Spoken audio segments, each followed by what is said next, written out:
श्रीगुरुभ्यो नमः। हरिः ओं। शुद्धस्फटिकसङ्काशं शुद्धविद्याप्रदायकं शुद्धं पूर्णं चिदानन्दं सदाशिवमहं श्रये। शङ्खारूपेण मच्चित्तं पङ्कीकृतमभूद्यया किं करीयस्य सा माया शङ्कराचार्यमाश्रये। सदाशिवसमारम्भां शङ्कराचार्यमध्यमाम् अस्मदाचार्यपर्यन्तां वन्दे गुरुपरम्परां। श्रुतिस्मृतिपुराणानामालयं करुणालयं नमामि भगवत्पादशङ्करं लोकशङ्करं। भारतीकरुणापात्रं भारतीपदभूषणं भारतीपदमारूढं भारतीतीर्थमाश्रये। विद्याविनयसम्पन्नं वीतरागं विवेकिनं वन्दे वेदान्ततत्त्वज्ञं विधुशेखरभारतीं। मालासुधाकुम्भविभोधमुद्रा विद्याविराजत्करवारिजाताम् अपारकारुण्यसुधाम्बुराशिं श्रीशारदाम्बां प्रणतोऽस्मि नित्यम्। ॐ। Today we will start Tattvabodha, a small Vedantic text in Sanskrit which is in prose form. All our scriptural books like Bhagavad Gita, Upanishads, Ramayanam, Srimad Bhagavatam and other literature books can be studied and understood very well if a person goes through Tattvabodha in the beginning, because Tattvabodha is a small Vedantic textbook explaining the terms, terminology which are commonly used in all our scriptural literature, and also it teaches about Jnāna Yoga, it is Mokshatvam. All the essentials of our Vedantic scriptures, everything is contained in Tattvabodha. This textbook deals with knowledge of Tattvam. Bodha means knowledge and Tattvam means the reality, true nature.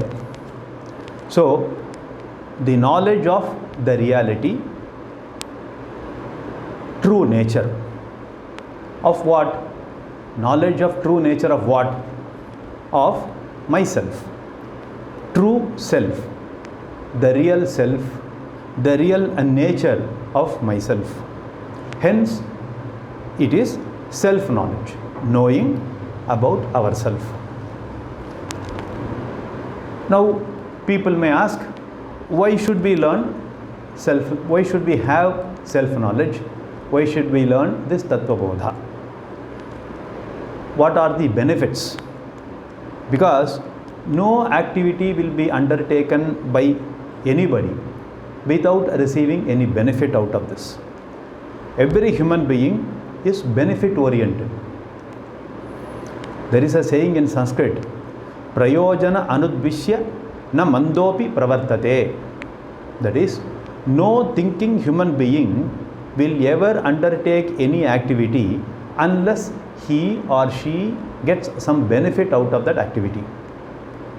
So, what is the benefit of learning self-knowledge? People may ask, what is the benefit you derive by attending these classes? So, we should know what are the benefits. There are many benefits available, but we will discuss only few of them. 4 or 5 of the benefits we will discuss. First benefit is Jnāsa Nivartihi, curiosity, quenching the curiosity in English. Every human being, because of advanced intellect compared to other living beings, has a natural curiosity to know about the things around him. This is very natural for a human being. This natural curiosity expresses in the form of exploring tendency. Wherever you go to a new place, you tend to look around. What are the things available? What is this place? What is so special in this place? Even as a baby, we keep on asking our parents, especially mothers, what is this? What is this? Why is this? And all those. Many times mothers will get frustrated and they will get angry also. It is this curiosity, exploring tendency which is responsible for the human knowledge. The entire humanity has all the time explored, keep on exploring land, ocean, under the sea, forest, and inaccessible rivers, the birthplace of rivers. All the time humanity has been exploring. See, if you see a channel called Animal Planet, we'll be surprised to know how many species are there underwater, how many insects are there. So these are all the human tendency to know. And then slowly they will think, what is the creation? How is this whole universe is created? Who has created this world? Is there God? People talk about God. If there is God, where is He located? Why am I born? Why am I given this birth and dumped in this place? So all this curiosity. What is this Janma? What about my past Janma? What will happen to me after death? Where will I go? All these questions. Wherever there is a developed intellect, curiosity is always there. Curiosity to know about three basic things about the world. That is Jagat, about Ishvara, God, and about self, about Jiva. These are the three basic fundamental things which human being is very interested in knowing. So Jnāna means curiosity to know. Jnāna to know more and more about these three important factors.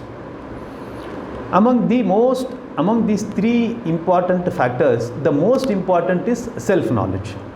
About me, I want to know about my real nature. Am I a free individual, or am I governed by other forces which I cannot control? How come certain things happen in my life even though I cannot find any reasons for such experiences? Infinite questions about myself which I cannot help asking. As children, we would have asked our parents all this or some of these basic questions, but generally parents, they avoid such questions because they themselves do not know. They do not know the answers. They avoid. Children grow bigger, they get married, they get job, they get children, and they are worried about their children education and all those other responsibilities add up. But in the corner of the mind, corner of the intellect, these fundamental questions always remain but unanswered. Ignorance makes human being restless. Human beings cannot stand any ignorance, especially self-ignorance. This self-knowledge is primarily meant to satisfy the basic curiosity, a big relief after knowing about the real self. Curiosity has to be quenched. Removing or quenching of my curiosity to know who you are and why are you here? What is your destination? Are you going in the right direction? And so many questions will be answered if one has self-knowledge. This is the first primary benefit, Jnāna Nivritti. Then the second benefit, Ananda Praptihi, great fulfillment. This Ananda born out of the self-knowledge is called Vidyananda Praptihi. Happiness, Ananda, born out of this self-knowledge. In fact, any discovery or any knowledge gives us happiness and Ananda. For example, if you buy a new smartphone which has got new features, once you find how to operate, you will feel very happy about it. But the self-knowledge is subtler form of Ananda. Since it is an intellectual pleasure. Supposing you eat something tasty, you feel very happy. That is also giving Ananda to you. It is a gross level, gross version of Ananda. Supposing you go out, enjoy the nature, or enjoy a good music, enjoy a piece of art. For example, you enjoy looking at a rose flower which is available in the garden, which is just bloomed. So you feel so happy. This happiness or Ananda is a refined one, more refined than gross level. Whenever you read a poetry or something, that you feel this refined Ananda. When you discover something wonderful, something great, knowledge gives Ananda, which is still more refined and subtle. So this is the Ananda which you get out of self-knowledge, which is called Vidyananda.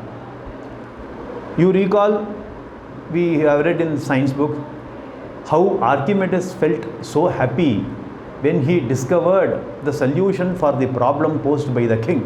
And when he was, all the time he will be thinking about the problem, how to solve, what is the solution, and all this. The moment he found the solution, he forgot that he is in the bathroom taking bath. Because he is so happy, overwhelmed by the happiness, he ran out of the bathroom to the king to say that I have found the solution for the problem. So if Archimedes finds so much of happiness in discovering that fact, in finding the solution for the problem, then what about the knowledge about myself?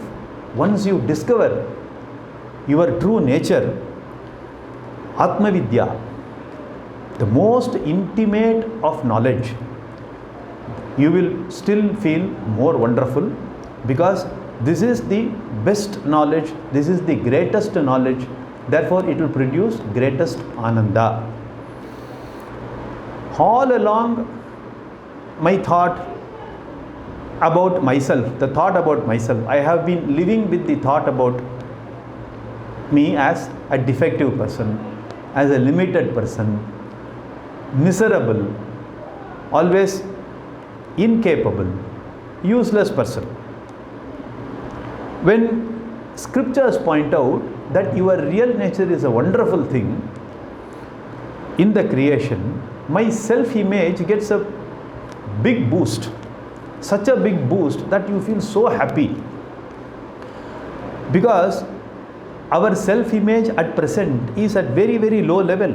Hence, we are working very hard to improve the self-image.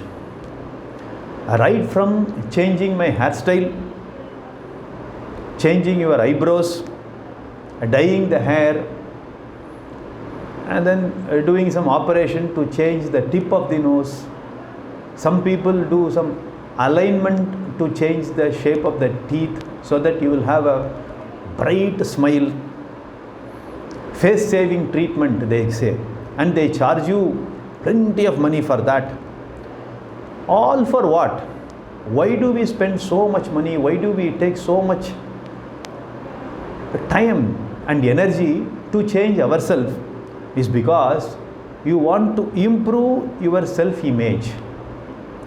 Always trying to put a false front, makeup, etc. Why? Because you are not happy with what you are. Most of the struggle in life is to improve our miserable self-image, because we are never satisfied with our present self-image, what we have, what we are. Our scriptures point out my image, which is far, far different and most superior to the present perceived condition of myself. Scriptures tell that Nitya, Shuddha, Buddha, Mukta, Ananda, Asanga, Sarvagata Swarupaha Tvamasi. unbelievable, but it is all true. Therefore, Atma Vidya gives me the greatest Ananda called Vidyanandaha. This is the second benefit. Third benefit is Karpanya Nivrittihi. This Vidyananda is a unique Ananda available with me all the time. Unlike any other Ananda in the world, because all the other Ananda, other happiness are bound by time and space. For example, I am very interested in listening to good, say for example, Carnatic music or Hindustani music or even English music. All this Ananda of listening to a good music has a beginning, therefore it has an end also. It cannot last forever. You can enjoy this as long as the music is on. That also it depends on many conditions, including the hearing faculty. You must have perfect ears and it should be working, then only you can hear the good music also. Similarly, you go to a tourist spot. You feel very happy after reaching there, being there, and then once you come back, that happiness is gone. So it is all temporary. All these worldly pleasures have beginning and an end. Unfortunately, often they are unpredictable. All worldly pleasures are wonderful, but they have certain associated innate minus points. They are finite, they are unpredictable. If, for example, stock market, one invests in stock market, they buy shares, they invest in mutual fund with the hope that the market will go up and we will make more money. It also goes up, therefore you feel happy, keeps going up, market keeps booming and all those, you keep on feeling happy. But the moment it starts coming down, it starts crashing, before you realize your investment is gone, negative sense, you have got negative profit, that is loss, all the investment is gone, then all those happiness is gone on one particular day, finished. Where is it gone? So it is unpredictable. In Sanskrit, worldly pleasures are called Vishayanandaha. Experiential, they are time bound. Conditional pleasures, whenever, wherever there is unpredictability, there will be stress, strain, anxiety, tension, etc. Imagine a big public function or big family function is being conducted and you are depending on external sources, like for example electricity, corporation water, etc. Nowadays a lot of improvements have happened, but still which is unpredictable. Whether electricity will be there, whether it will go at the right time, we don't know. So there will be tension. Imagine a family with unpredictable monthly income. For example, our agriculturists, they face this situation. They are depending on rains for water, irrigation purposes. So how difficult it is to make both ends meet? It is because it is unpredictable. So any unpredictable situation will create a tension. Therefore, Vishayananda is wonderful, but being unpredictable, there is a lot of stress, strain and anxiety also. Vidyananda can serve, that is the knowledge, self-knowledge can serve as a wonderful standby to fall back. And see, scriptures point out Vidyananda is a standby for Vishayananda. You can be relaxed because this Vidyananda can be used as an uninterrupted power source, power supply, and you do not have any stress or strain or tension. An intelligent person will never rely upon an unpredictable source. They will always work around plan B to make it ready. Supposing it is not available, I should go to plan B, like that. So once you have a standby with you all the time, you are always relaxed. We can pray that electricity will not go, but even if it goes, I have a UPS, so I don't generator, I have a standby, therefore I don't need to worry about. That stress will not be so much. So therefore, there is a relaxation. There is no desperation. Dependence on unpredictable factor is desperation. Once we know, once we have Vidyananda, self-knowledge, with regard to worldly pleasures, we are not so desperate. If the worldly pleasures give me happiness, give me joy, it is fine, it is wonderful, I will enjoy. But if it does not give the joy which I expect, I have always the source Vidyananda to fall back. Freedom from desperation, helplessness. This is Karpanya Nivrittihi. No stress or no strain. This is the third benefit. We will see the fourth and fifth benefit in the next session. I will conclude this session with this. Purnamadav Purnamidam Purnat Purnamudachyate